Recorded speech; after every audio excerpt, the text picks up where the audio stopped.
Any Other Business by George Ross and Campbell Singer, adapted for radio by David Turner.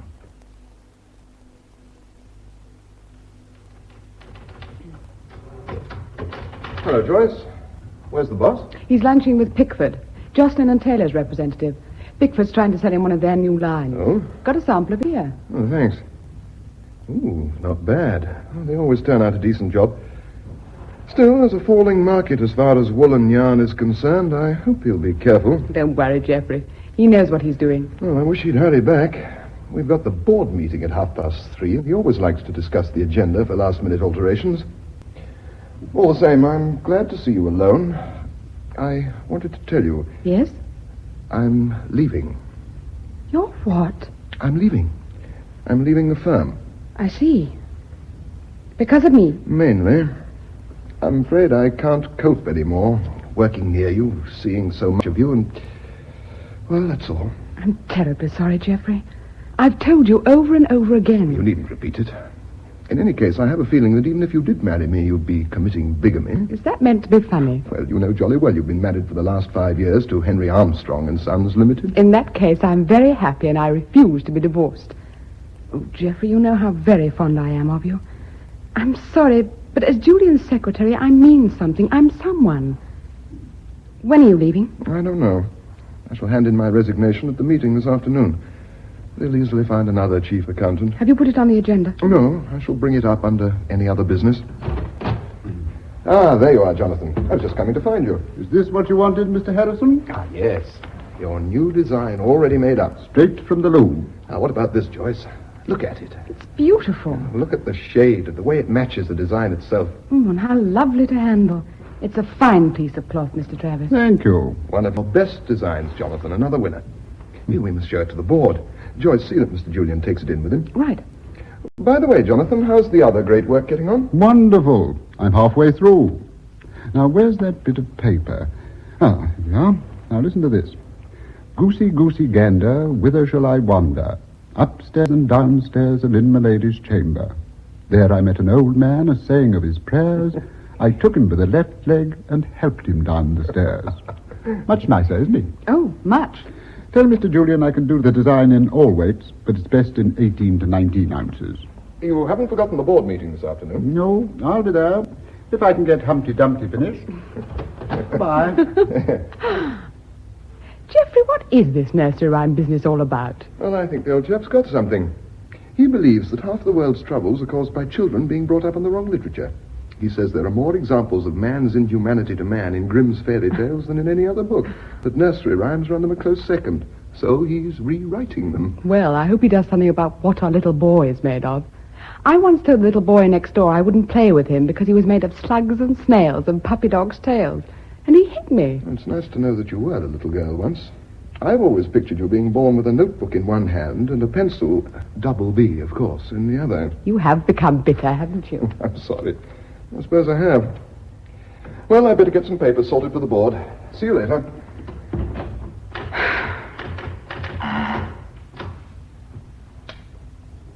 Is Harrison there? No, he's just left for his office, Mr. Julian. Has he given you the agenda? Yes, Mr. Julian. Well, bring it in to me, would you? Certainly, Mr. Julian. I'm glad you're back, Mr. Julian.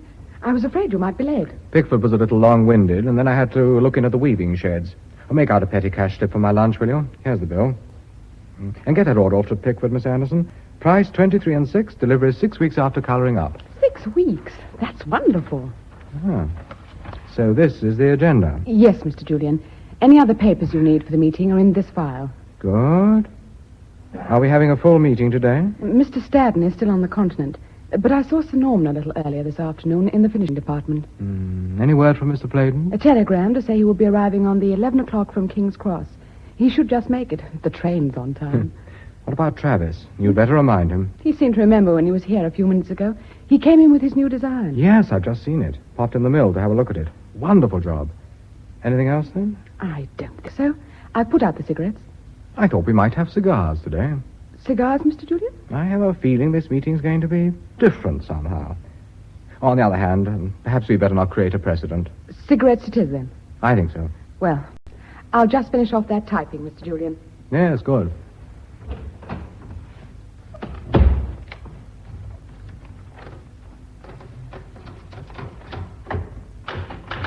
Let me see now. Miss Anderson, looking lovelier than ever. Thank you, Mr. Turnbull. Now, how many employees have we got? 1,584. And if we had a beauty competition, I bet you'd knock 'em cold. Mr. Turnbull, you have the gift of always being complimentary without repeating yourself. Good heavens, girl. Do you think I would have got where I have if I'd always used the same line of gab? What are you doing this evening? Now you are repeating yourself, Mr. Turnbull. Would you like to see the play at the Leeds Grand? Can't remember the name, but it opens in London next week. It's had some stinking write-ups. Very tempting, but not tonight. Thank you. Don't you want to get to know me better? I've spoken to your wife on the phone often enough to have satisfied all my curiosity on that score. Oh. Is there anyone else? What do you mean, anyone else? You're the only one I always say no to. Trying to be funny, eh? Well, I'm a patient man. I can wait. Must have a word with Julian first. I can wait. I can wait a long time. Hello, Julian. Mind if I come in? Hello, Malcolm. Sorry I haven't been in to see you since last week, but I've been covering some of our accounts in Wales and the Midlands. So I've noticed by your returns. You've done very well, too. Oh, it's nothing. Anyway, I'm glad to be back. As a matter of fact, I've been wanting to see you particularly for some time. Whenever you want to see me particularly, I can guess the subject. But it's no good, Malcolm. Increase any of our expense allowances by another penny and there'll be a riot at the next annual general meeting. But damn it all, it should be a little different on the sales side. True, but there you have the disadvantage of always being compared with Gregory Stanton. His expenses on the export side should be even greater than yours, but they never are. A man can't take his liquor. No wonder his expenses are lower. Well, in any case, would you mind checking your sales summary again? Oh, you're sitting on it. So I am. There's a mistake of £1,000 in the edition of last month's figures, which was pointed out to me by Harrison. I do like to be certain of any facts I'm responsible for presenting at a meeting. Oh, sorry about that. One should never leave things to other people. If you let me have this month's sheets, I'll check them myself. There's still time before the meeting. Good afternoon, gentlemen. Oh, good afternoon, Sir Norman. Not too busy, I hope, Julian. Turnbull. Good afternoon, Sir Norman. It's nice to see you again. Thank you. Do sit down. I heard you were in the building, but I was too late back from lunch to come and say hello. How is Lady Tullis? Not any better, I'm afraid. Oh, I'm sorry. But her courage is wonderful, and that does help me a little. You'll have to excuse me if I get the 6:45 back from Leeds this Oh, evening. naturally. You hurry things along as fast as you like from the chair. Sir Norman, are you sure that nothing can be done for Lady Tullis? Would drive me crazy if I were so helpless. She's in the hands of Sir Alan Edgecombe now. He's our only hope. At least I do know that if he has to operate, he is the best brain surgeon in Europe. You haven't made up your mind yet whether to have the operation or not. In the past, I've made decisions involving thousands of people. And yet, when it comes to the one insignificant human being whom I love, I just don't know what to do. Well, I admire the way you're taking it. That's all I can say. Me too. Thank you, both of you. And now, if I may change the subject to something more cheerful, may I congratulate you, Mr. Turnbull, on last month's sales figures? The increase over the same month of last year is certainly a healthy one. Thank you, Sir Norman.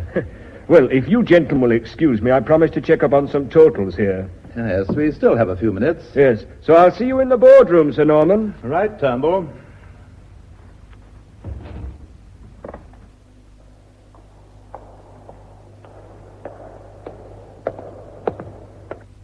Ah, Harrison. Just the man I wanted to see. And I was hoping to see you before the meeting, Mr. Turnbull. Good. Have you got my check for last month's expense account? I'm afraid not.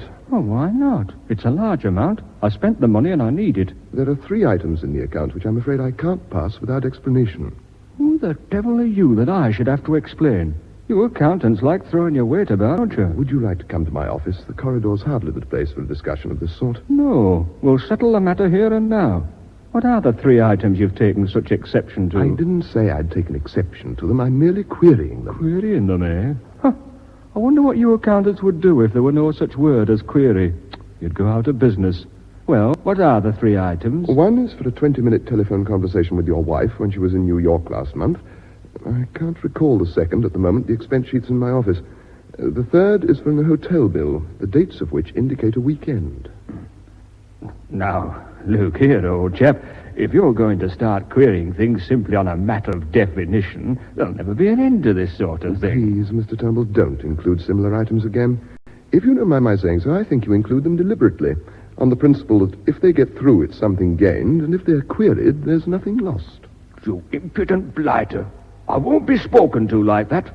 If it happens again, your resignation will follow very shortly. Oh, you think that funny, do you? Well, I'm not joking. Now, you pass that account, and I don't want to hear any more of the matter. If you delete the 3 items, you can have a check immediately.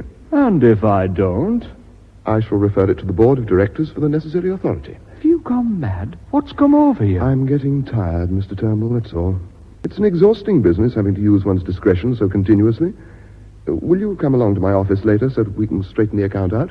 What the devil for? Well, if I were the slightest bit unscrupulous, it might be dangerous for me to have that statement with the hotel account even scratched out. All right, I'm coming.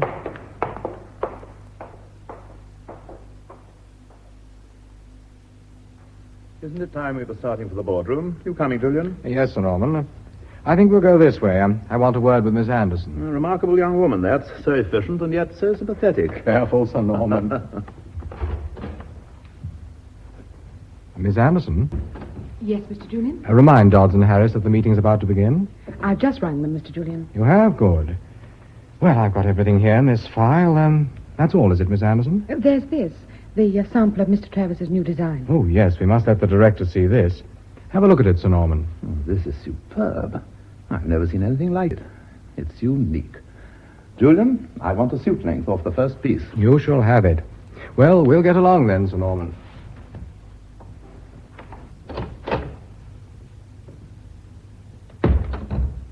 I wonder which you would say is the most important, Sir Norman. The financial statement or this piece of material Travis has created for us?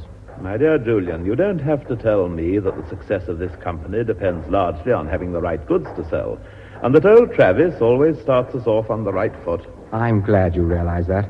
My father's wisest bequest to the firm was making that old man a director. Otherwise, our competitors would have snaffled him long ago. And yet there's always been a certain amount of agitation to get him removed from the board. Turnbull and Playden are the chief offenders. If they ride their hobby horse today, perhaps you'll stop them from the chair. Because one day I shall clonk one of them. I can't imagine you ever losing your temper. But don't worry, I'm on your side. Well, this is it then. Good afternoon, Dodds. Good afternoon, Harrison. Good afternoon. Do sit down, gentlemen. Anything wrong, Dodds? Well, I hope it won't be too long, but I shall be in the mill till midnight. Now, that's not a very nice way to greet us, Dodds. But I'm glad to see you. How are you? Now, very well, thank you, Sir Norman. But very busy. He's like a cat on hot bricks every moment he's out of the mill. Don't worry, man. If the boiler house blows up, someone will come and tell you.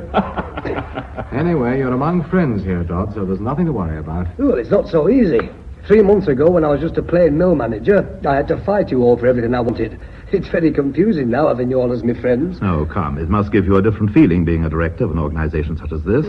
Now, there are 3 of us still to come, aren't there? I have a letter of apology from Mr. Stadden. I'll call on you to read it as soon as we're formally open, Harrison. Playden sent a telegram. We can expect him at any moment now. I don't know what's happened to Travis. He should be here. Good afternoon, gentlemen. Terribly sorry I'm late, but you know what it's like trying to get away. I'm very pleased you managed it, Playden. Now, what about Travis? Geoffrey, would you fetch the old boy? Yes, of course. Oh, here he is. Afternoon, all. Jonathan. Excuse me just one moment, Sir Norman. What do you think of this one, Geoffrey? Little Miss Muffet, she sat on a tuft, eating her curds and whey. There came a big spider and sat down beside her and stayed with Miss Muffet all day. Remarkable the difference only 1 or 2 words can make. Isn't it, eh? Look here, Sir Norman, do we have to I think we can begin now, gentlemen, so I formally declare the meeting open. Now, unless I hear anything to the contrary, we shall take the minutes of our last meeting as read and adopted. Agreed. Mr. Harrison, you had a letter of apology from Mr. Stadden. Will you read it, please? Certainly. Sorry I can't make the meeting. I'm in Stockholm until tomorrow and then go to Oslo until the end of the week. Had dinner with Johansson last night and got... Well, I'd better not read the word, but he means drunk. He got even more drunk than I did. So here's his order for 200 pieces. Tell Travis Design 8-1 is a wow for this market.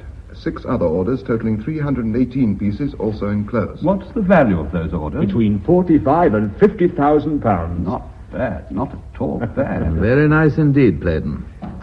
We now come to the financial statement. Now, I myself would just like to say that it's most encouraging, and if the figures are maintained, we shall have a really record year. In fact, I'd like to take this opportunity of congratulating all concerned. Whatever we may think of each other, and whatever our personal idiosyncrasies, this company has an executive team that take a lot of beating. Yeah. On the sales side, Mr. Turnbull on the home front and Mr. Staddon abroad are showing steadily increasing figures without any sacrifice of profit margins. I don't know whether you've had the opportunity yet of studying the cloth output figures Mr. Dodds passed round a few minutes ago. I've taken a glance at them, and I think Mr. Dodds is a marvel. Yeah. Our weaving production now equals our finishing capacity, so that the cost of manufacture per piece has fallen quite considerably. You can thank the new automatic looms I've just installed. They're the marvel, not me.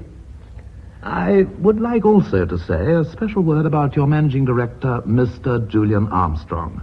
Apart from his smooth day-to-day running of this large concern, his particular aptitude for buying our raw materials at the right time and almost invariably at the right price has been a deciding factor in our constantly improving position. Oh, I'm sorry, Mr. Turnbull. I must detract just a little from the credit I gave you for maintaining profit margins. Some of it must belong to Mr. Julian. Here. Oh, dear, on second thoughts, Mr. Turnbull, we have to make another little subtraction. Oh, leave me a little credit, Sir Norman. I was going to say that Mr. Turnbull's job of selling is made very much easier by our decided leadership in cloth design. When you're first in the field with anything, you can always command a better price. Never forget that. And don't forget the man who makes it possible, Mr. Jonathan Travis. Yes, good old Jonathan. All that I have said, so far from disparaging our sales effort, has merely emphasized what I said previously, that we are a first-class team, and long may we remain so. Yeah. Now, any question on the figures? Better than I expected. Harrison hasn't made any mistake in his figures, I hope. We can take our accuracy for granted, Mr. Turnbull. Thank you, Sir Norman. Well, we'll take the next item on the agenda now, shall we? Share transfers. This doesn't often crop up. What's it about, Harrison? There seems to have been an unusually high number of dealings in our shares recently. The shares themselves have been moving forward in jerks. They've risen 2 and 3pence since Monday. Very nice for any of us who hold any of them. Worse luck, I've only my 10 qualification shares. You still have your 100,000, Armstrong? I still have the shares my father left me, yes. Have any of you been speculating recently? Well, as a matter of fact, I have. No, but I'd hardly call it speculating. I meant to consult you, Julian. I'm sorry, but the market was rising, so I went ahead. May I ask you how many shares you've acquired? 25,000. Good heavens. Well, that accounts for something, then. You lucky man. You must like us a lot. I had quite a tidy sum to reinvest, and, well, I've reinvested it. Thanks for the compliment. Sir Norman, I don't think as our chairman you could have expressed better the faith you have in the company. I appreciate it. Not only in the company, Julian, but as I said before, in the team. That calls for a toast, doesn't it? We'll finish the business of the meeting first. We can adjourn to my office afterwards. No, fortunately, the agenda is unusually short today. That disposes of the tabled items. Now, we now come to any other business. There's May something I take I'd up like just to a bring few up. moments? Mr. Playden as a director, we'll give you precedence. Do you mind, Harrison? Not at all, Sir Norman. What I have to say won't take very long anyway. Mr. Playden. Oh, dear, this is a little difficult. Oh, come along, Clayton. I thought oratory was your business. That's just the trouble. You see, gentlemen, unfortunately, oratory is going to cease to be my business. I regret to inform you that I've not been asked by my party to represent them again at the next election. Politics within politics, you know. Oh, that's mighty bad luck. You have my sympathy, Mr. Playden. This is to be your last term in Parliament, then? Precisely. Up to now, my duties in the House have prevented me from widening my commercial activities. As you know, I've always been very proud of my association with Henry Armstrong and Son, but my one regret has been, and Sir Norman could not have emphasized it more by his pointed exclusion of my name, that I've not been a member of that executive team he praised so lavishly. I would like now to ask for the privilege of becoming a member, a real member. Provided, I take it, Playden, that the salary is not less than you're now receiving as an MP. That is something we might discuss later, I think. Yes, you have my sincere sympathy over your candidature, Mr. Playden. The other matter, however, is one that will naturally require some discussion. You realize that? If you think you could discuss it more freely in my absence, I should retire very gladly. That's most considerate of you. Well, perhaps you'd wait in my office. We won't be any longer than necessary. Thank you. Well, thank heaven he's brought the matter up himself. I've been hoping he'd miss a meeting so that we could discuss it. We'll never catch him missing a meeting. Not as long as he collects his 10 guineas a time and expenses, which I bet you pass without a murmur, Harrison. Sir Norman, I'm still very green in these matters, but, what's Mr. Playden's function on the board? Yes, Dodds. Would you care to answer that, Julian? Well, in our early days, when we required a certain amount of finance in the city, we thought the name of a member of Parliament on our board might carry a little weight. Oh, and did it? You'll never know. But today we have all the finance we need. And I do believe that in all the years Playden has been on this board, he's never even bothered to learn the difference between a warp and a weft.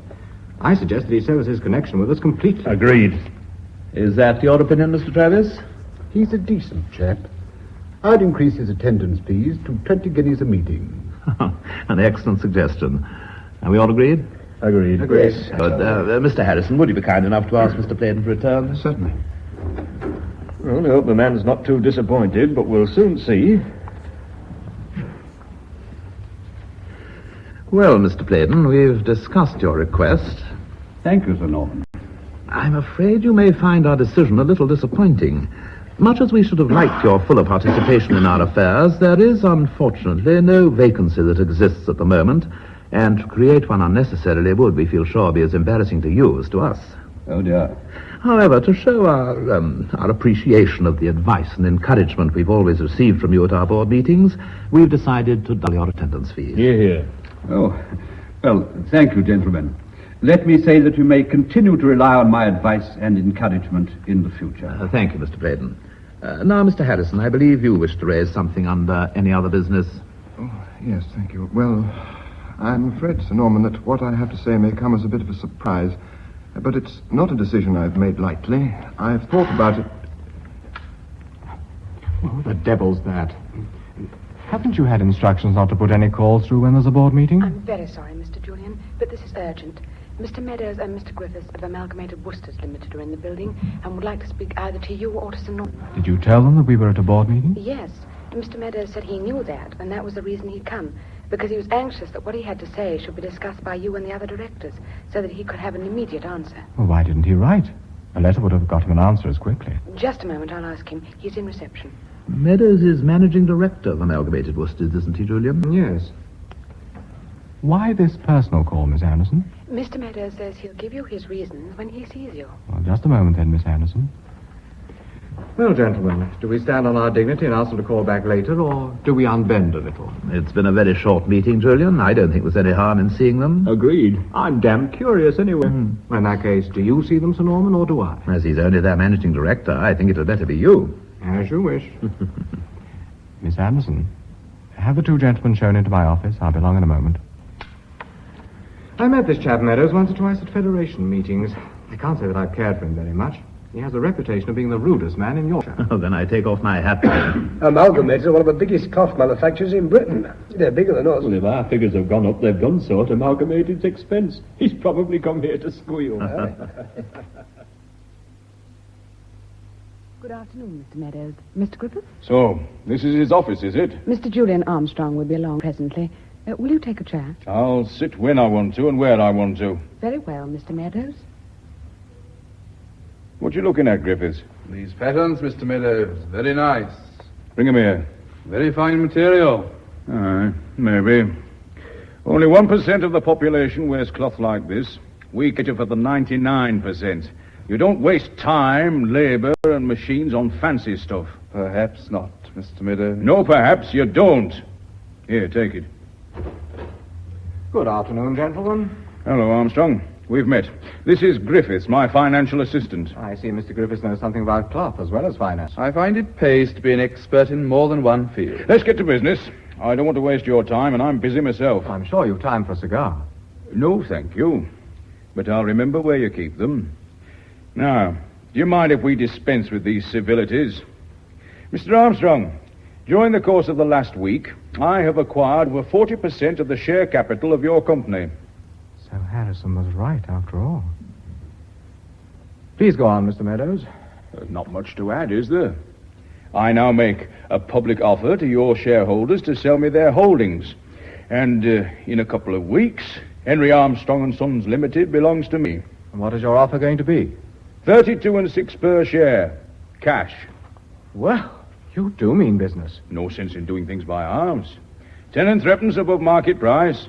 Isn't a shareholder born would refuse an offer like that? Possibly not. Well, now could you tell me why we're honored with this personal call? I was coming to that. Today's Wednesday. We intend making the offer public on Friday at 4 o'clock. It would save a lot of trouble if that offer had the recommendation of your board behind it, and that's what I'm here to get. There's not much time. Well? May I ask you one thing? Should you acquire control of this company... There's no question of that. Should you acquire control of this company, what do you intend to do with it? Tell him, Griffiths. Do you think it wise at this stage? Go on. It'll be a pleasure. Now, first, you hold large stocks of yarn, exceptionally large, which you bought at the bottom of the market. But yes, Mr. Armstrong, we know all about them. And we know that they're in your balance sheet at cost. Well, we shall sell them to our own company at today's values. Very clever. Not bad, is it? As to the rest, we incorporate your most up-to-date plant with ours, scrap the rest, and liquidate Henry Armstrong and Sons Limited. Do you think all this will be profitable? It should net us a clear $500,000. Free of tax. What about the goodwill? Bury it. How nice. Did you happen to hear my father turn in his grave? You could now begin to dig your own. Does that apply to the rest of my board of directors? Aye, with the exception of Jonathan Travis. He's one of the assets, also omitted from the balance sheet. Oh, dear old Jonathan. Yes, I've always said he was the best of the bunch. What happens to the rest of us? Out, the lot of you. With adequate compensation? The only compensation you'll get will be the 48 hours grace we're giving you now. During that time, you can buy as many shares as you can lay your hands on.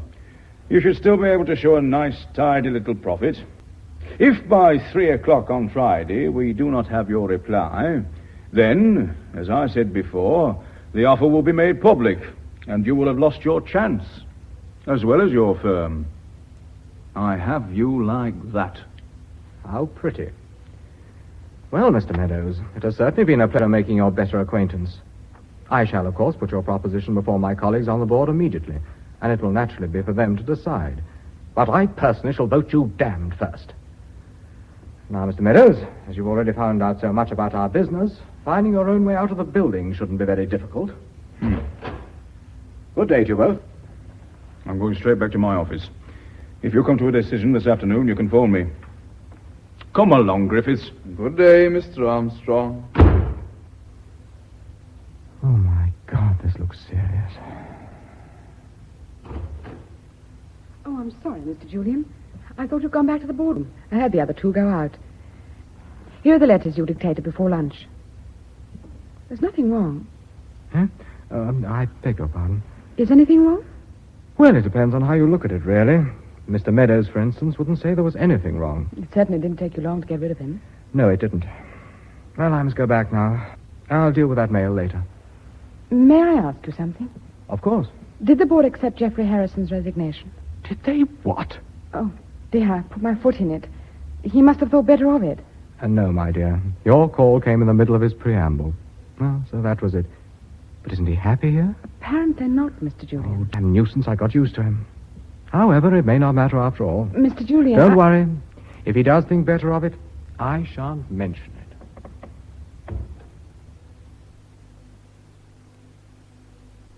Sure Meadows has come here to kick up a stink about us pinching their markets. Oh, what's this, Mr. Turnbull? Ainsworth put in an order with them for 200 pieces, then cancelled it 10 minutes after they saw our range. Oh, that's something for him to sort out with Ainsworth, I should say.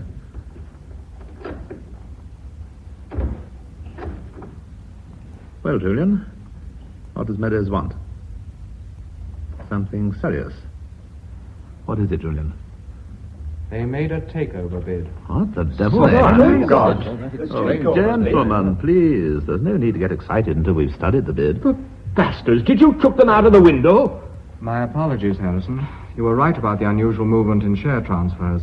Meadows said they already hold over 40% of our shares. 40%? Say Amalgamated Worcesters want to take us over? Not us, I'm afraid. Just the company. What precisely do you mean by that, Armstrong? Julian, do you mind if we conduct this discussion a little more formally?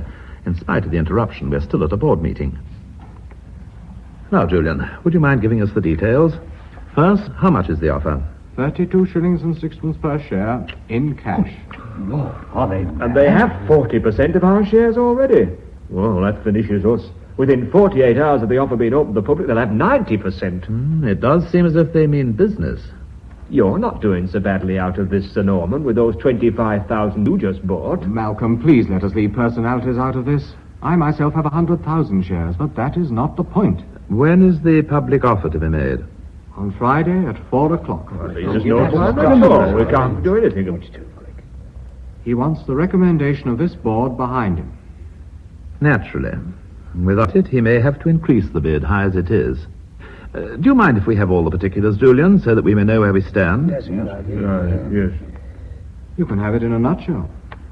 All that Amalgamated Worsteds are interested in are our reserves. The hidden reserves in our undervalued wool stocks, our investments, and the open reserves as disclosed in our balance sheet. Then they're not interested in us as a going concern. Not in the slightest. Yeah. What about my new looms? Well, Dodds, he did say they might incorporate some of our modern plant with theirs. They're going to take them away? Those unforgettable miracles? They're going to take them away? That is the intention. But what about my operatives? I've sweated to make them the best in Yorkshire, and the happiest. Well, this will mean the sack for half of them. I'm afraid it will. What about us? Us on the board, I mean. It's the sack for us too, Malcolm. My God. All of us? All. Except Jonathan Travis. Just Travis? Not me, or Sir Norman, or even you, Julian. Just Travis. My God. Congratulations, Travis. I hardly think, Mr. Clayton, that this is the time for congratulations. Nor for laughing. Oh, I'm sorry, but I was just thinking of Dodds there. 3 months ago, he was just a happy, carefree mill manager, and then we made him a director. As mill manager, he might have kept his job. Doesn't it make you want to laugh? I don't think you need worry, Harry. You're too well known in Yorkshire. You're all right. All right, you say. You say I'm well known in the cloth business. No, but I'm too old to start at the bottom of a new ladder, or even halfway up.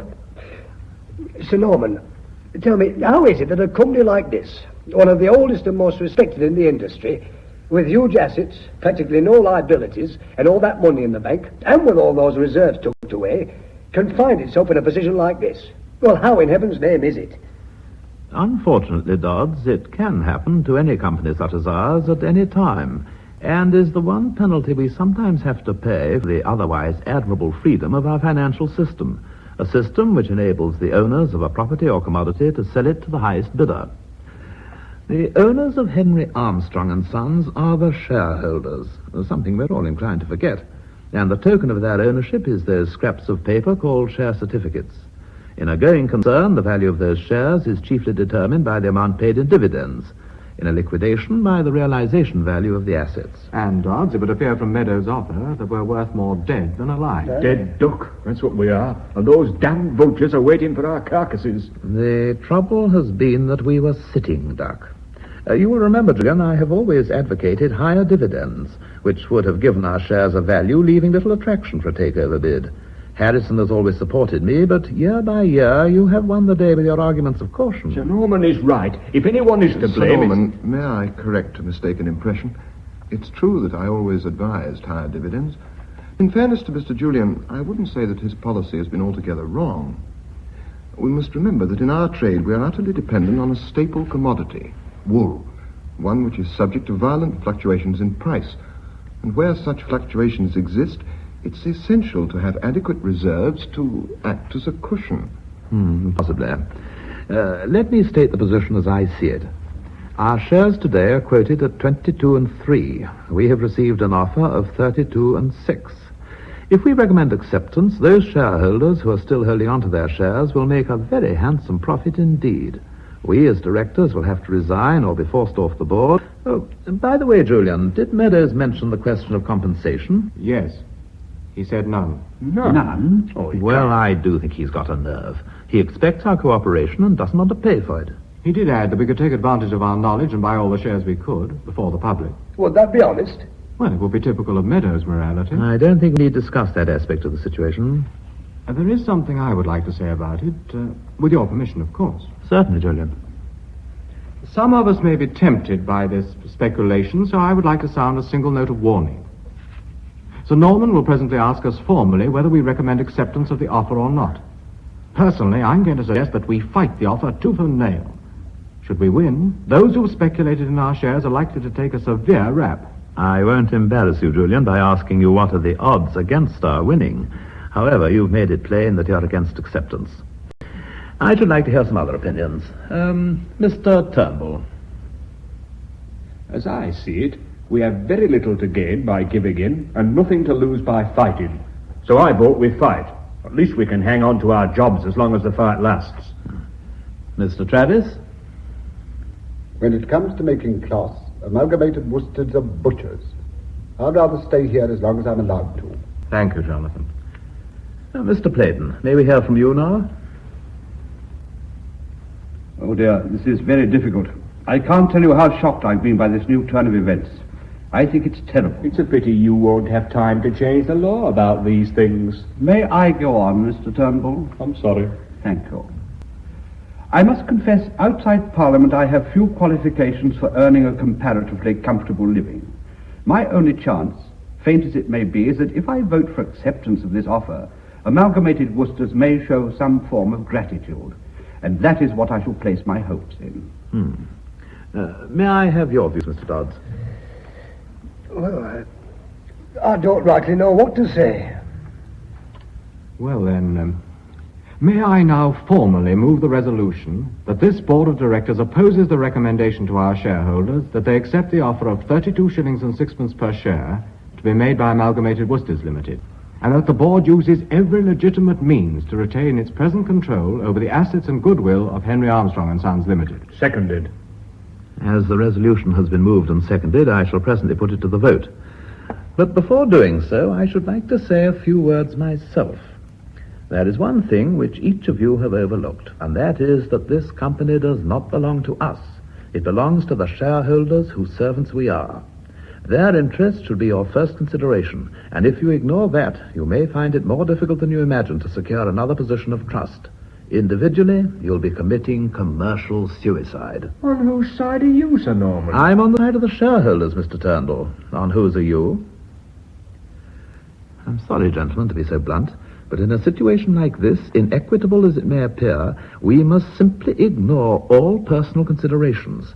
And from the point of view of the shareholders, this bid is an exceptionally generous one. Are you overlooking the fact that you happen to be a shareholder? Quite a large one. As a matter of fact, Turnbull, I had overlooked it. But as you've mentioned it, I shall use it to illustrate what a takeover bid can mean from the shareholders' point of view. 3 weeks ago, I held shares in Stansted Cottons with a market value of just over £20,000. Then came a bid from the Crawford Group that enabled me to buy shares in Henry Armstrong, valued, when I bought them, at about £27,000. Now, if Amalgamated's offer is accepted, I shall receive for my holding about £40,000.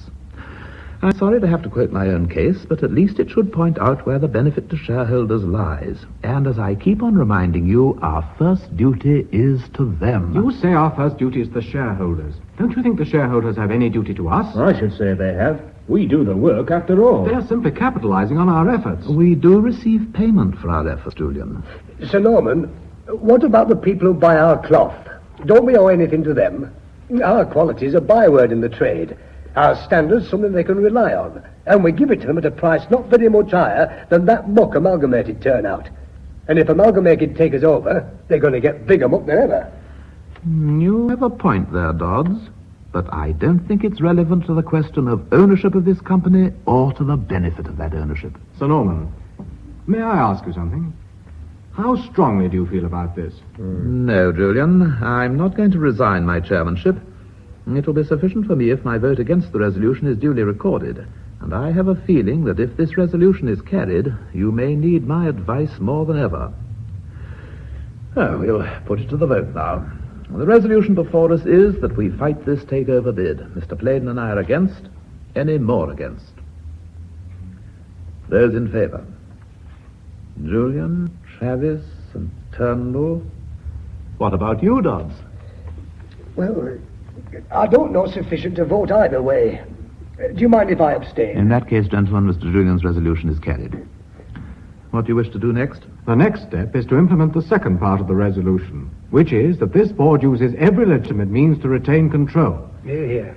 Now, I understand that the usual method is to transfer the assets to some new company, whose shares we, as directors, will take up. You can't float new companies in a day, you know. I don't think the difficulty will be the new company who can buy ready-made private companies for little more than their cost of flotation. But our articles of association do not give us power to transfer the assets. Are you sure, Geoffrey? I thought the articles were rather indefinite on that point. They were rather indefinite until we took Council's opinion on it several years ago. It was a tricky point, and Council took some time to decide. But he did decide that we were not empowered to transfer any assets. I'm sure that Meadows will have got hold of a copy of our articles. Then we'll have to try a bluff. If Meadows has the articles, he'll be just as puzzled as we were. He'll realize that it would be a matter for Council. And if we'll fight, he'll assume, quite correctly, that we've already taken Council's opinion. We needn't tell him what that opinion was. That's a clever move. I'm with you, Julian. You'll be taking a risk. There'll be weeks' legal procedure with regard to the buildings. And Meadows will have an injunction on you before you've moved very far with it. Well, we won't sell the buildings. We'll lease them to the new company. And the plant as well, so that we can carry on. The stocks we can sell over a single letter of acceptance. Oh, what has come over Miss Anderson today? Yes, what is it? I'm sorry, Mr. Julian, but a call has just come through from London for Sir Norman. Put it through at once. Must be the hospital about your wife. There you are, Sir Norman. Hello? Yes, speaking. I see. Just a moment, please. Julian, my wife. Sir Alan says he has to operate immediately. I can't leave you now, but my wife will need me. Of course, Sir Norman. Miss Anderson, please telephone the station at once and find out where the next train leaves from. Leeds or Bradford. Certainly. Then get Bruff to drive Sir Norman in. Yes, sir. You just put yourself in Miss Anderson's hands. I hope Lady Tullis pulls through. Thank you, Julian. I feel very badly at having to leave you at a moment like this. Here's a small cutting, Sir Norman. Slip it in your pocket. My clothes have always brought the firm luck. I hope this one does the same for you. It's my new design. I'm very touched, Mr. Travis. Thank you. Hello? Sorry to have kept you. I shall be leaving at once. Will you please have my car at King's Cross? Thank you. I'd like to telephone my wife's brother, if I may. He's also in Yorkshire. May I use the telephone in your office, Harrison? Of course. And good night. Oh, thank you. And best of luck to all of you. Good luck to you. Well, goodbye, gentlemen. Good luck to you, sir. Sir Norman. Bye-bye. I'll keep you informed. I'm so sorry.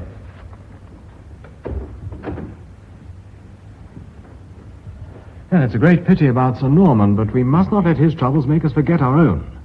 Harrison, find me one of those ready-made companies and put everyone you can spare onto getting out a stock inventory. Very good, Mr. Julian. Also, draft a cable to Mr. Stadden. We must let him know. Show it to me before it goes. And you better minute the adjournment of this meeting till tomorrow morning, 10 o'clock. Is that all right with you all? Oh, just one small favor, Mr. Armstrong. Would you mind calling a new meeting instead of adjourning this one? All right, Clayton. We can still afford the few odd guineas. Oh, thank you. If you'll excuse me, I must telephone my home and arrange an hotel here. Goodbye then, gentlemen.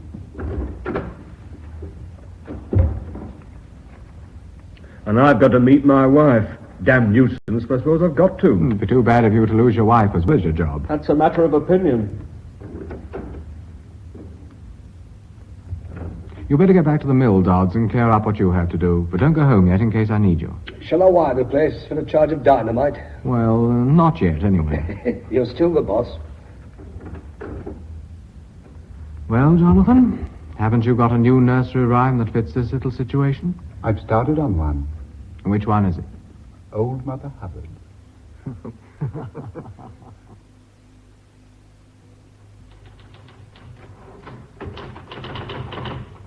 Good morning, Miss Anderson. Fancy meeting you. Yes, just fancy.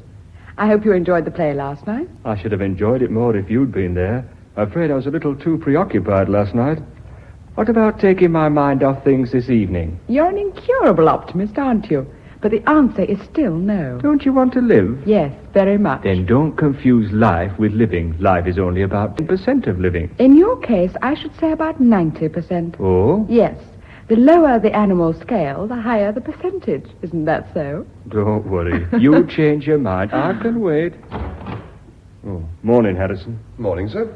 I'd better get along to the boardroom, Joyce. If you do change your mind about this evening, let me know. Oh, what have you been saying to our mutual friend? I told him he was a wolf. Jolly good. And he's not the only one. Just because Julian is happily married, there are one or two who seem to think that makes me fair game. Oh, at least I wanted to marry you. Wanted to? Past tense? Past, present, and always. Geoffrey, Yes? what's going on here? I've been kissing you. Yes, I noticed that. I mean with the firm. There are things happening, big things. I can sense them. Usually I know everything, but today I feel like a very helpless office boy. What is going on? Hasn't Miss Julian told you? No. Then it must wait. But don't worry him for the moment. Just go on feeling helpless. It's very nice. Oh, good morning, sir. Good morning, Harrison. Good morning, Miss Anderson. Good morning, Mr. Julian. I hope there's nothing important in the post. I haven't time to look at a thing, not until after the meeting. It can all wait. Oh, but there's one letter marked personal and urgent. I'll take it in with me. And no word from Sir Norman? Not yet. Oh, you may interrupt us if there is. Come along then, Harrison. Let's get to this meeting. Well, what news have you got? I have the memorandum and articles of the new company here. Also the necessary share transfers handing over ownership to us. The figure of yarn, peace stock and debtors will be ready later this morning. Good. We should have everything tied up then. Oh, and here are yesterday's minutes. Would you like to glance at them before I hand them out? Let's have them. These minutes should make history.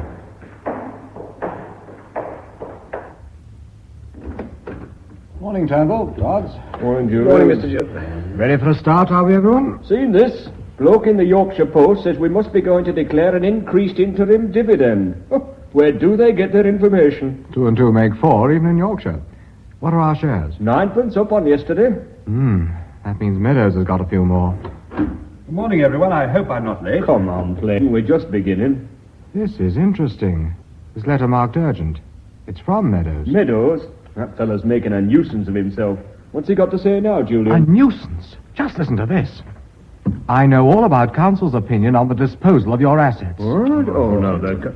If you make one move in that direction, I'll have an injunction slapped on you so fast you'll need Council again to tell you what's hit you. Well, I'm sorry, gentlemen. It looks as though we'll have to think of something else.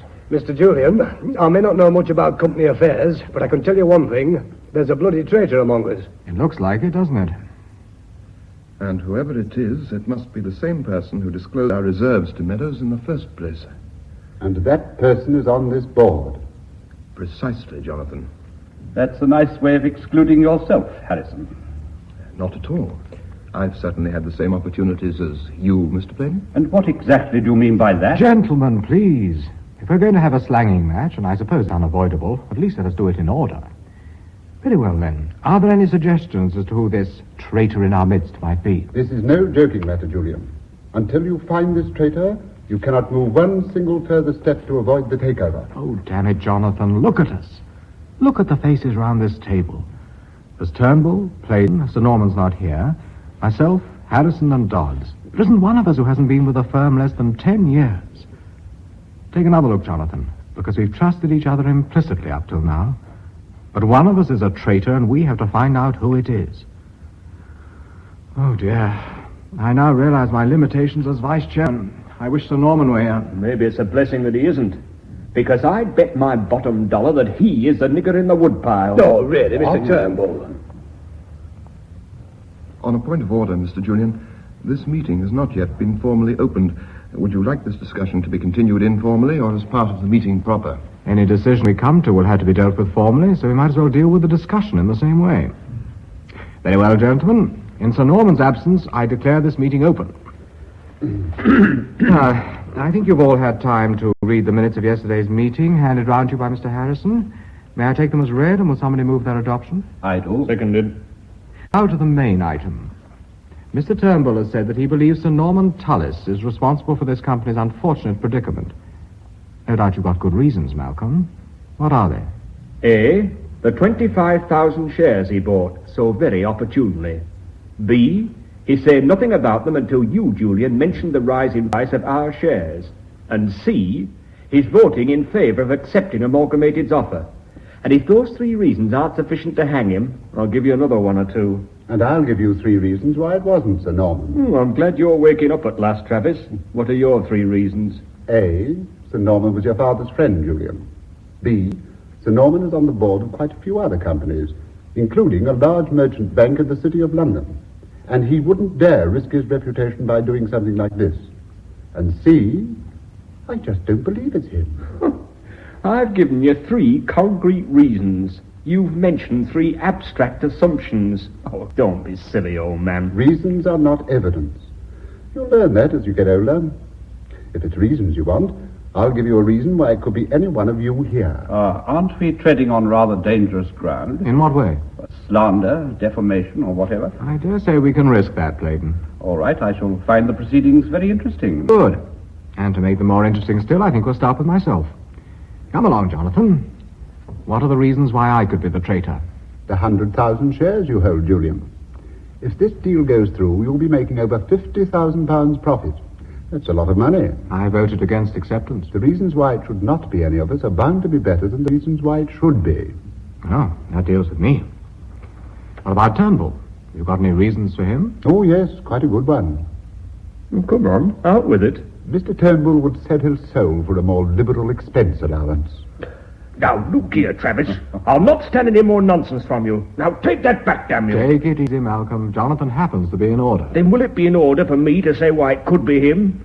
He sits apart there pretending he's not listening, but he's listening all the time. It's nothing more than a pretense. Mr. Turnbull, if I may say so, you have already accused Sir Norman. Are you accusing Jonathan as well? We were talking about reasons, remember? If I don't listen to the arguments at board meetings, Mr. Turnbull, it's because I've heard them all before, or because I know all the answers, and I've other, more important things to do. As a matter of fact, I've just finished Mother Hubbard. We'll hear it later, perhaps, Jonathan. Have you finished with Mr. Turnbull? Don't you think his reason's good enough? I've answered all my questions. Now, what reasons got for Mr. Dodds? Mr. Dodds? Mr. Dodds and Mr. Stadden are 2 people it couldn't be. Agreed about Stadden, but why not Dodds? Mr. Dodds doesn't know the first thing about a balance sheet. And whoever disclosed our plan yesterday had previously disclosed some important balance sheet information. Dodd's ignorance about balance sheets could easily be a pretense. The stakes are very high in this game. Well, look, I'm going to let you all into a little secret, which even Geoffrey here doesn't know. Go on. 3 weeks ago, I started going to technical college. I've turned 60, you know, to try and learn a little about bookkeeping. Oh, no. Well, but for heaven's sake, don't any of you tell me why. Not unless she starts thinking it's a woman you're spending your time with. Now, come along, Jonathan. You're supposed to be giving the reasons, not Turnbull. We're still waiting for your reason about Dodds. Very well. If you must have one, next to yourself, Harry Dodds knows more about our yarn stocks than anyone. Well, of course I do. I have to work with them, don't I? All right, Dodds. We haven't finished yet, Jonathan. What about Mr. Playden? Mr. Playden's a very frightened man, and frightened men are dangerous men. Thank you, Mr. Travis, for letting me off so lightly. I haven't let you off lightly, Mr. Playden. You've reacted lightly, that's all. Well, there's one person left. Mr. Harrison, who has one advantage over the rest of us, at least when it comes to balance sheets. What about Mr. Harrison? Come along, Jonathan. You can say whatever you like. Go on. Never mind, Jonathan. I know Harrison is a very good friend of yours, so we won't embarrass you further. Anyway, I can give you a possible reason for Mr. Harrison. Harrison, would you mind telling us what the matter was you intended to bring up yesterday on any other business? It doesn't matter now. I've changed my mind. Oh, never mind about that. Tell us all the same. It's quite irrelevant now, I assure you. Please, Mr. Harrison, I insist. Oh, well, very well then. I intended handing in my resignation. What? You No, Geoffrey. May we know the reasons? Purely personal, I assure you. I've loved my work here. I've been very happy. And I've made some wonderful friends. Did you have another position to go to? None at all. Very rash of you. You're sure it wasn't with Amalgamated Worsteds? It was not with Amalgamated Worsteds. Why did you change your mind? I didn't want to leave a sinking ship. I don't care for that metaphor very much. I'm sorry, but you know what I mean. Very well, Julian. It could have been any one of us, but I'm still willing to bet it was Sir Norman, and I'll tell you why. Any other person in his position would have resigned his chairmanship after having been outvoted on so strong a matter of principle, but he didn't. And why? Because if he had, he wouldn't know our intentions anymore, and he wouldn't be able to betray us anymore. That's why he didn't resign. I'm inclined to agree with Mr. Turnbull. I certainly should have resigned in his position. As a matter of fact, I think we might even be able to prove it. How? That letter, the one you had there from Meadows. Do you mind if I look at the envelope? Yes, it was posted yesterday. Therefore, the information must have been telephoned to Meadows after our meeting. Sir Norman said he had to telephone his wife's brother, didn't he? That was only a blind. He telephoned Amalgamated Worsteds. Pure speculation, Mr. Turnbull. Well, the switchboard girl can tell us if it's speculation or not. Miss Anderson, Yes, Mr. Julian? do you know what train Sir Norman caught yesterday? The 6:10 from Bradford. He was rather lucky. He had only 5 minutes to wait. He said he was going to telephone his brother-in-law. Could you find out from the switchboard what number that was? As a matter of fact, he asked me to telephone his brother-in-law while he made another call. Then it's the number of the other call that I should like to know. Very well. Well, gentlemen, your doubts will soon be resolved. Any bets, anyone? Come along, Harrison. I've got to get some money out of you one way or the other. Betting would be a breach of Mr. Harrison's professional etiquette. I like a bet myself, but I don't back certainties, especially when they're losers. I'll take you for a fiver. What, you, Baden? Yes, me. I agree with you about Sir Norman, and I've told you what I think about that telephone call. Besides, I like a bet occasionally. And the bet's on. Excellent. There you are, Miss Anderson. You may tell Mr. Turnbull that telephone number.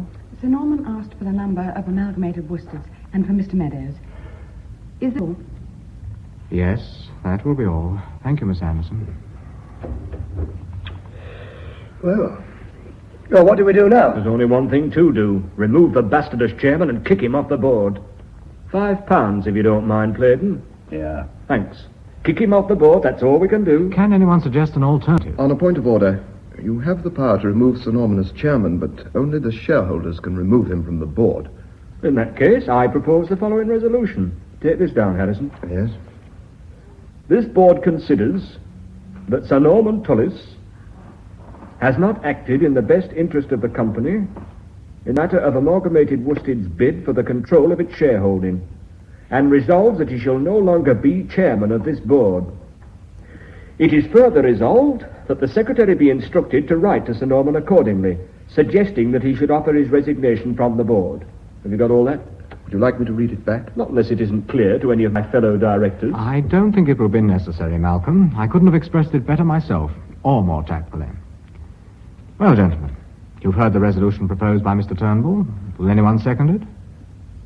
You, Bladen? It will give me very great pleasure. Mr. Julian, please. If the resolution is seconded, it will have to go on permanent record in the minutes whether it's passed or not. Before you take that irrevocable first step, may I please say something? Look here, Harrison, I feel just as sorry as you do for Sir Norman with his wife in danger. But the life and death of this company is also at stake. I realize that fully, but I'm convinced that we'll be making a very grave mistake. I know that telephone call must appear damning, but I'm sure there's some explanation for it.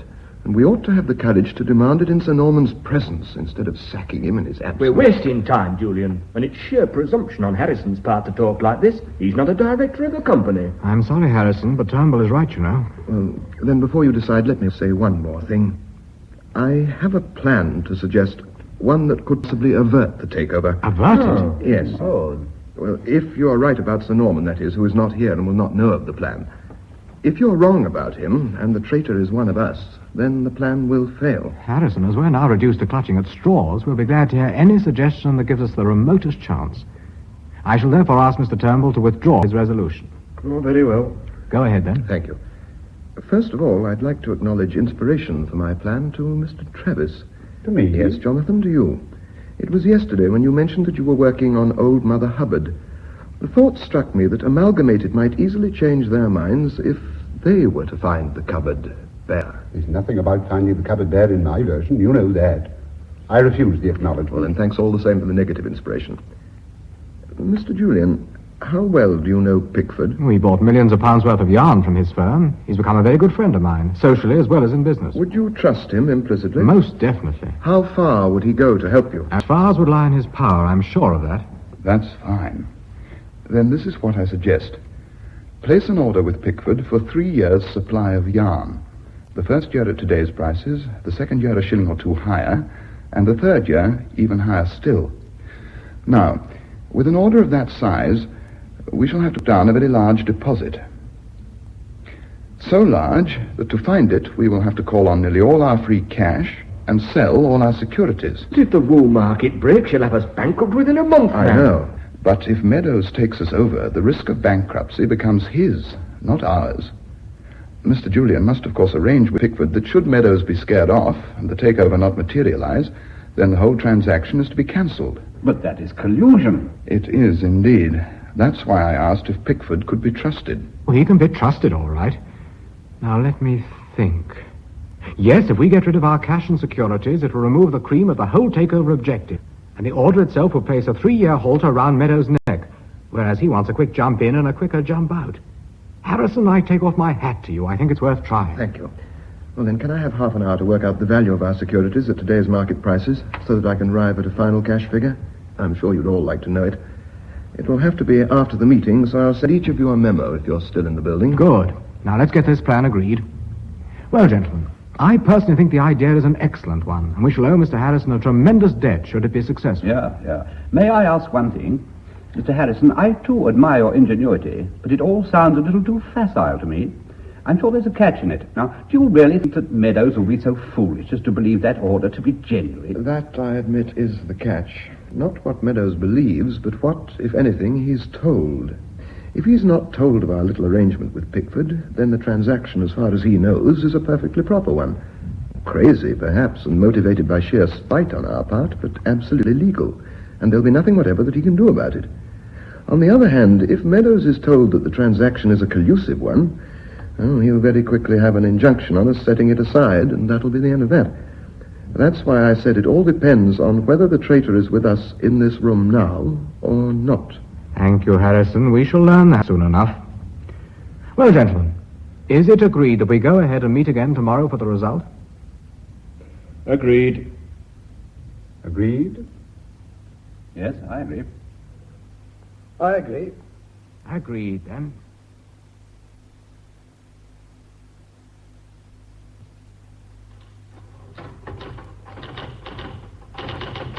Oh, it's you, Geoffrey. I thought it might be Julian. I didn't see you at lunch today. I had some shopping to do. Darling, did you tell Julian I intended leaving? I'm sorry. I didn't think you'd changed your mind. Have you changed your mind? Not exactly. I shall choose a more suitable occasion, that's all. What's the occasion got to do with it? You'll know soon enough. Everybody will know by the end of the afternoon. I'm fed up with all this mystery. Sorry. Has Mr. Pickford phoned? No, why? Has Mr. Meadows phoned? No one has phoned. Oh, dear. Geoffrey, why are you so worried? I'm worried in case I might be wrong after all. There's a telegram here for Julian. Could that be from Mr. Pickford or Mr. Meadows? No, they'd either phone or call personally. A telegram? Must be from Sir Norman. I wonder what his news is. Perhaps Mr. Julian has gone straight to the boardroom. Would you give it to him? Yes, I can hardly wait for him to open it. Let you know what it's all about later. Right.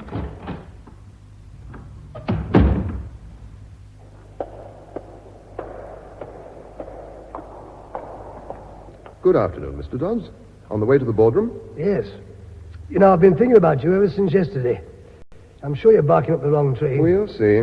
It must be Sir Norman. Why? Well, if it isn't Sir Norman, we'll have been sold to Meadows again by whoever it is. And that would have happened yesterday afternoon. And ages before this, Meadows would have been down on us like a ton of bricks. On Pickford, too. But there hasn't been a peep out of either of them. Meadows is sitting on that information, chuckling to himself like mad. I'll bet he is. He'll be in no hurry to let on he knows. He'll keep us guessing. Time his blow so as to leave us as little room as possible for further maneuver. I suppose you're right. But I can't understand why you put forward such a wonderful scheme at all if you're so certain it would fail. Because it was the only scheme I could think of which, if betrayed to Meadows, would give the traitor away at the same time. That's the first essential. How? I'd set a trap for the fellow. What do you mean? No more questions. Wait and see.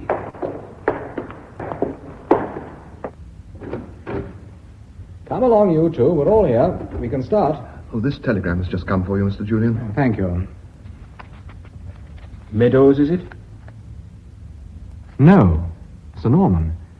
He says, operation completely successful, a miracle. Flying up to the mill, must return London tonight. Oh, that's wonderful. Thank God for that. Amen. And amen. It looks as though this telegram is handed in at the airport. That means Sir Norman will be with us at any moment. I think that demonstrates Sir Norman's great loyalty to this company. Yeah. Mr. Harrison, I would like to remind you, and the others present, that so far we have not had slightest reaction to your very estimable plan, which would tend to confirm our hopes of saving the company, but not, I'm afraid, Sir Norman's loyalty. Hear, hear. I would also remind you all that our deadline is 3 o'clock today, a little less than half an hour away. At 3 o'clock, Meadows wants our answer. At 4 o'clock, he communicates with the press. The time is now appropriate for us to inform Meadows of what we've done so that he may think better of his intentions. However, I should like your decision on that. If you telephone him now, you take the risk of him telling you what to do with yourself. Thank you, Jonathan. That risk is small and growing smaller. Well, Mr. Harrison, what is your opinion? I appreciate your stand on Sir Norman's behalf, but on the evidence, and ignoring your instincts, which are about all you've got left, what would you suggest? I'm sorry. Possibly my instincts are all I have left, but they're as strong as ever, and I cannot share the general optimism. But I don't see any harm in telephoning Meadows, except that you'd merely be anticipating your own disappointment. Then for heaven's sake, let's telephone and get it over. Then when Sir Norman does arrive, at least we'll know whether to throw him down the stairs and have a drink, or shake him by the hand and then go and drown ourselves. That's quite a sensible viewpoint. Miss Anderson? Hello? Would you get me amalgamated Worsteds? I want to speak to Mr. Meadows. Do you mind if she postpones that call for a few minutes? Sir Norman, we just started our meeting. Are you joining us? Of course. Is it all right about that call? Certainly. It can wait. I'll be with you at once. Sir Norman's arrived, then. Nice to be back where we were. Mr. Julian, may I appeal to you not to give Sir Norman the slightest hint that you suspect him? At least not until Meadows phones, please. Very well, I'll try. Playden? All right. Turnbull? That goes for me, too. No doubt Sir Norman will have a very good reason for wanting that call postponed. No doubt. Congratulations, Sir Norman, on your wonderful news. It is marvellous to hear this, Sir Norman. Thank you. We look forward now to Lady Tullis's complete recovery. Mr. Harris, would you please minute that formally as the wish of the whole board? Yes, of course. Here. Thank you, gentlemen. But may I particularly thank Mr. Travis? Everything seemed to be over. I was at my wife's side. She regained consciousness. I was twiddling nervously with that pattern you gave me, of your new design. Oh, yes, sir. I could see her looking at it, and after a few moments I could sense her asking for it. So I gave it to her, and she smiled. It may be just Sir Alan's story, but he maintains that that smile was the turning point. What are you busy on now? Jack and Jill, and I'm making no progress at all. Now, if we finish our business quickly, I'd like to help you. Would you like to take over the chair, Sir Norman? No, indeed. Not until I picked up all the threads. Please carry on, Julian. Oh, my thoughts were very divided down there, I can tell you. What happened about that plan for disposing of the assets to some company under our control? I thought you knew. How could I? Oh, no, of course. I'm getting confused. Well, unfortunately, that little plan of ours fell through. Harrison, have you got that letter from Amalgamated? Yes, here it is. Would you give it to Sir Norman, please? Good heavens. Where does that devil Meadows get his information? We've been spending a lot of time trying to find that out. Any clues? We've established that everyone in this room could credit it with a possible motive. Including myself, of course. Including yourself. Sir Norman, would you mind explaining the joke to us? Because as a matter I'm of fact... sorry, Turnbull. I was just thinking of those 25,000 shares I bought. Pretty damning, I wonder what you fellows must have said about them. It's a funny thing, too. I've been a director of over a dozen large concerns for about 20 years now, and this is the first time there's ever been a... Bloody traitor is the word you're looking for, Sir Norman. At least that's the word we've been using. That's it. And in all those companies, this is the very last in which I would have expected to find such a person as you described, Mr. Turnbull. He exists. We haven't found him yet. You'd better find him, Julian. And I'll tell you why. That afternoon, when I had to go back to London, I had 5 minutes to spare. So I took the opportunity of telephoning our friend Meadows. Indeed?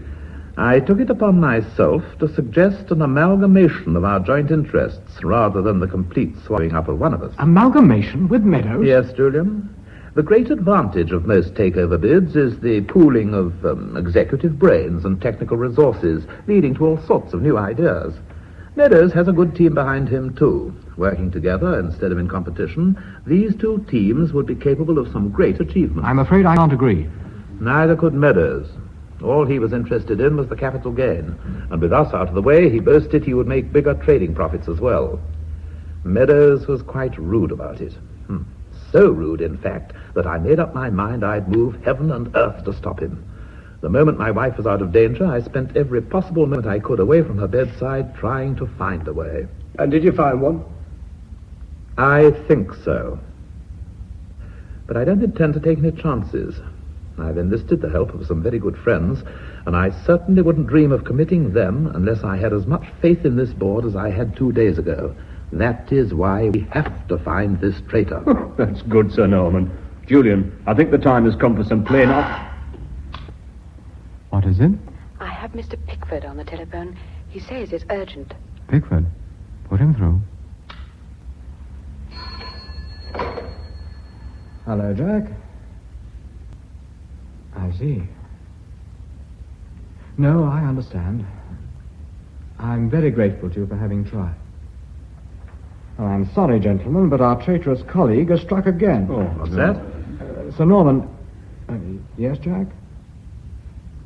Oh, Harrison, Pickford wants a word with you. Be quick, won't you? Hello, Mr. Pickford. Sorry to have kept you waiting. Huh?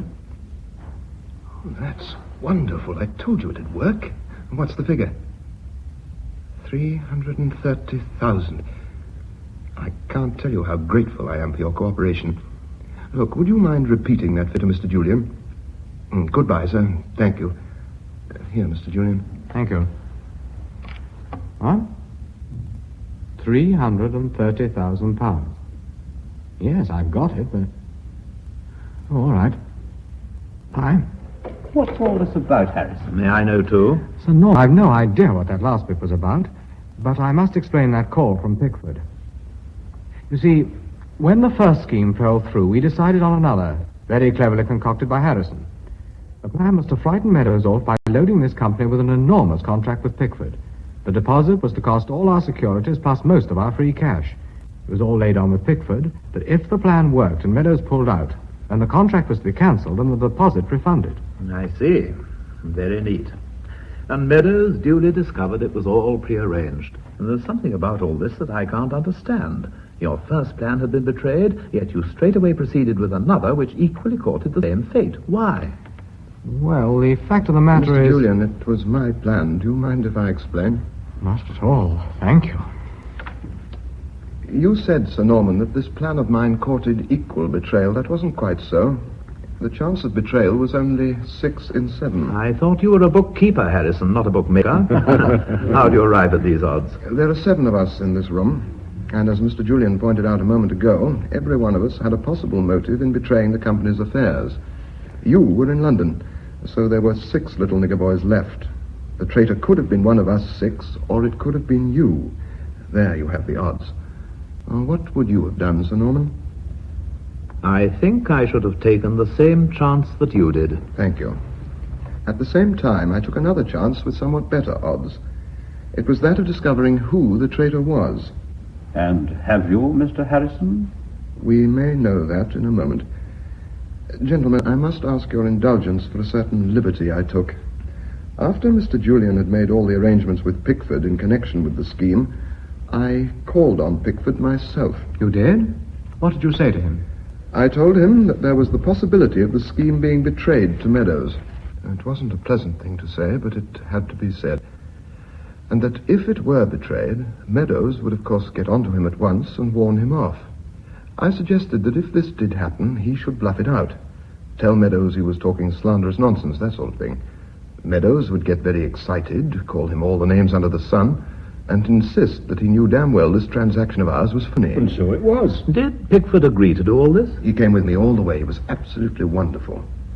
We agreed that he should then say, "All right, Mr. Meadows, if you know so much, tell me the exact sum paid by Armstrongs to my firm as deposit." And it all worked out. Meadows said he knew that all right, and he quoted Pickford the figure. What the hell good does that do? You will recall that after we adjourned yesterday, I sent each of you a memo, Sir Norman accepted, of course, giving you certain information, including the amount of that deposit. Now, I knew that if our plan were divulged, so would this information be.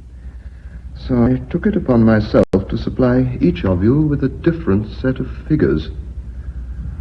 This is bloody impertinence. You've betrayed your duties and deceived your whole board of directors. I'll not stand for it. I must say that I feel just as strongly as Mr. Turnbull does on this matter. You've overstepped the mark, Harrison, in a way which no one with any shred of dignity could tolerate. What do you say, Armstrong? Well, you both say that Harrison is wrong in deceiving his board of directors. I think you're overlooking the fact that short of Meadows dropping dead, there soon won't be any board of directors. Come along, gentlemen. I'm getting very impatient. Don't any of you want to know who our little traitor is? As a director, I refuse on principle to submit to such behavior on the part of the secretary.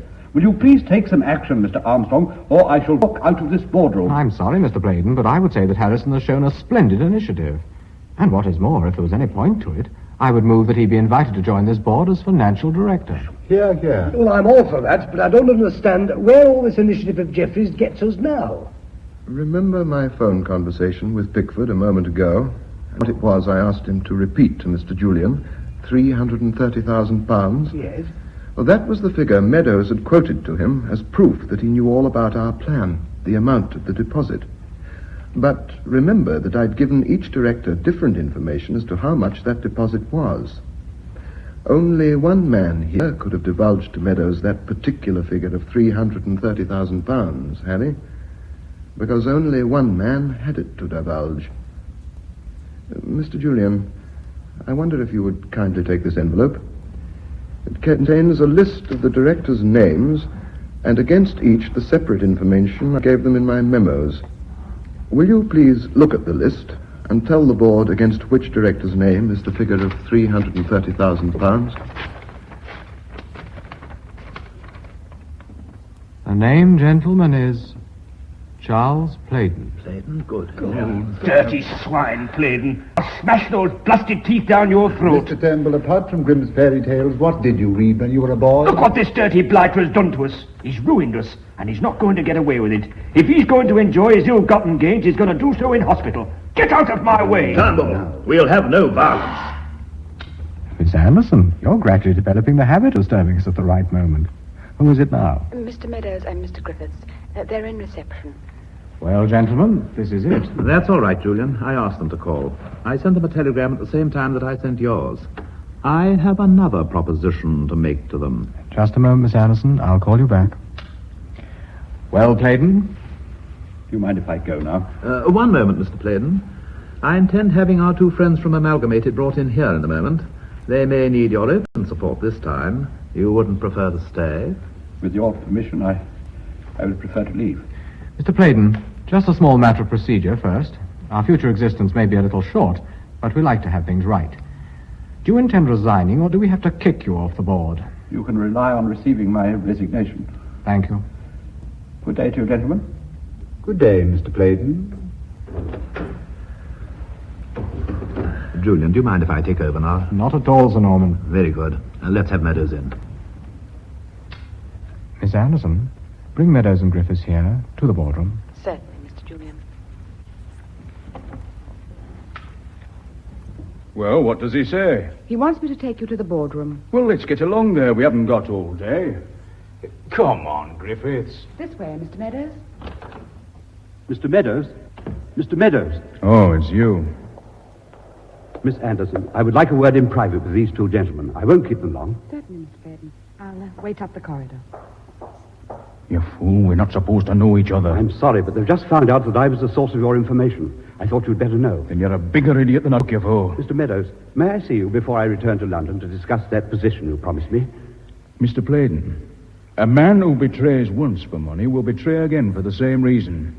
I have no position to offer you. But you promised it to me. I have your letter. Mr. Pladen, Yorkshire is the one place left in England where an Englishman's word is still his bond. But it's his written contract you mustn't trust. Not if there's a loophole in it. Have another look at your letter. I dictated it myself. Good day, Mr. Pladen. Good day.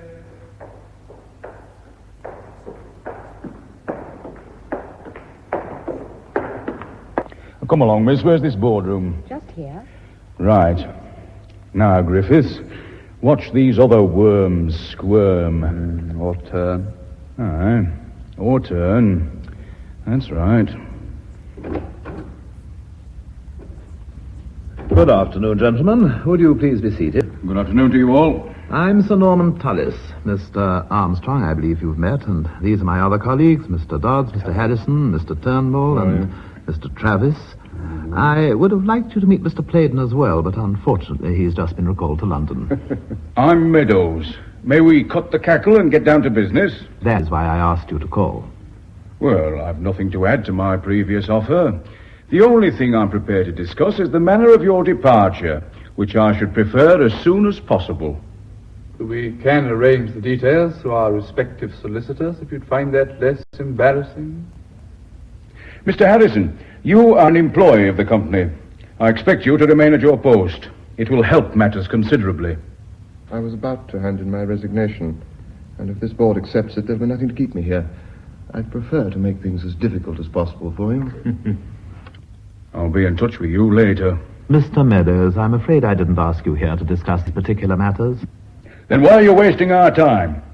Sir Norman, do I have the recommendation of your board, or are you going to make fools of yourselves? Neither, I'm afraid. Come along, Griffiths, we're wasting our time. Sit down, you damned ill-mannered ass. Now, look and here. listen to me. What's the latest quotation from Amalgamated Shares? We're not here to discuss the shares of Amalgamated Worsteds. Will you please answer my question? 18 and 9. Thank you. And not worth much more if my investigations are correct. Still, the goodwill must have some value. Mr. Meadows, on behalf of Henry Armstrong and Sons Limited, I am offering your shareholders 22 shillings and 3 pence per share. You must be crazy. That offer would cost you £4 million. Would you like a banker's reference? You are crazy. No, I'm just a businessman like yourself, Mr. Meadows. With a few more scruples, I hope. You're bluffing. You're a fool if you think you can get away with it. If you would care to check up in the usual reference books, you will find that I'm also on the board of Harlow and Mannheim Limited, merchant bankers.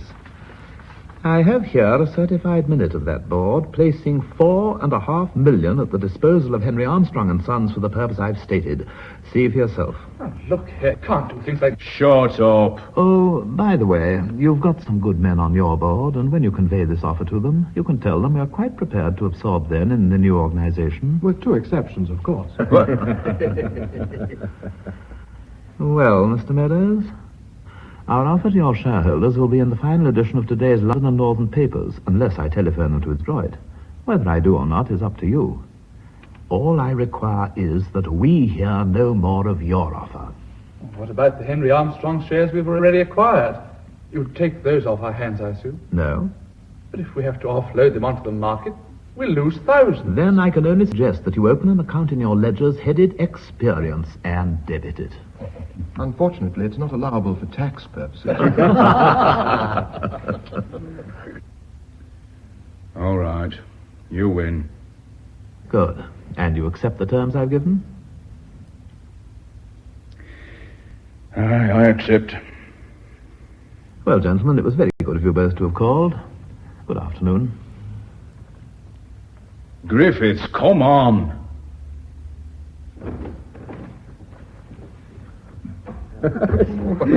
Norman, you were magnificent. Yes. Did you see the look on Meadows' face when he told him to sit down, Dan? I'm a prouder man than I've ever been, Sir Norman, because only now do I realise what it is like to be associated with men of your calibre. I mean that sincerely. Thank you, Dodds. I don't know how to express my gratitude, Sir Norman. No, let's dispense with any further thanks if you don't mind. But there is one thing I must ask you to do in return. I haven't altered my views about our first duty being to our shareholders. They will have suffered financially by the failure of Meadows' bid. I'm going to ask you to increase our dividends, more in line with our earnings. What do you say? Agreed. Under the circumstances, I can hardly refuse. Good. If ever we need them, I'm quite sure that my friends in the city will stand by us just as they were prepared to do today. Now, there is one thing about which I'm rather troubled. Mr. Harrison, did you mean what you said to Meadows about resigning your position with us? It was the first I'd heard of it, of course. And the invitation to join the board is a real one now, Harrison. I don't know what to say. The offer is most generous, and it's the fulfillment of a very old ambition. But I'm afraid... Wait a minute, Geoffrey. Perhaps I could throw a little light on this, Julian. Please do. Well, the fact of the matter is that Mr. Harrison is not entirely satisfied with his present secretary, and he's too soft-hearted to do anything about it. Jonathan, what are you talking about? Be quiet, Geoffrey. Well, now, in his position as financial director, he'll need the services of someone a little more experienced. I'm going to suggest he takes over Miss Anderson. He does what? She's not very happy with you, Julian. You're rather a hard taskmaster. A taskmaster, big Jack. Now, look here, Jonathan. Let's call the whole thing settled, shall we? It only remains for me, on behalf of us all here, to extend to you a very sincere welcome. I'm sure you will add enormously to the strength of the team. Thank you very much, Thank you, everybody. And now, gentlemen, is there any other business?